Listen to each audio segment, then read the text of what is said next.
स्वागत है आपका बी न्यूज नेशन में। मैं हूं आबिद हुसैन शेख।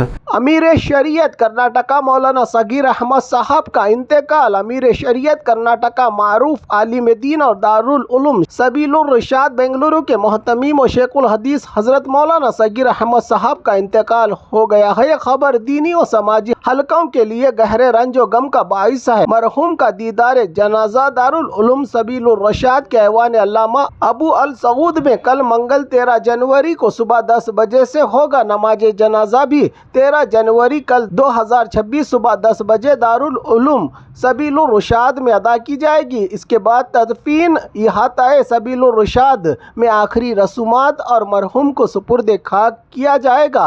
मौलाना सगीर अहमद साहब की दीनी खदमात को हमेशा याद रखा जाएगा। अल्लाह इनके दर्जात बुलंद करके मगफिरत फरमाए। इन्ना लिल्लाहि व इन्ना इलैहि राजिऊन। बिस्मिल्लाहिर्रहमानिर्रहीम।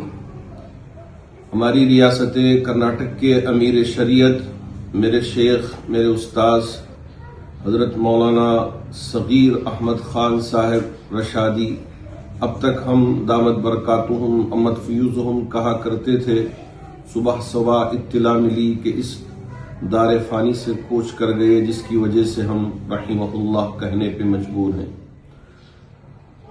मैं तमाम कर्नाटक के मुसलमानों से खुसूसियत के साथ और मुल्क भर के मुसलमानों से उमूमियत के साथ गुजारिश करना चाहूँगा कि हज़रत रहमतुल्लाह अलैह के सिलसिले में ख़ास दुआ फरमाए कि अल्लाह रब्बुल जलाल हज़रत वाला की मग़फ़िरत फरमाए और आपके दर्जात को बुलंद फरमाए, और साथ ही साथ इस बात को भी ज़हन नशीन फरमा लें कि इंशाअल्लाह कल बरोज़ मंगल सुबह 10 बजे दारुल उलूम सबीलुर रिशाद की इहाते ही में आपकी नमाज जनाजा अदा की जाएगी और वहीं तकफीन अमल में आएगी।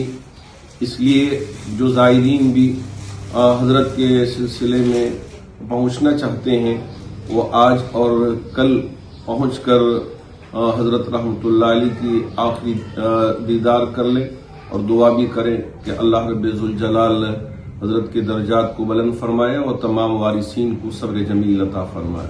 और खबरों के लिए देखते रहिए बी न्यूज नेशन।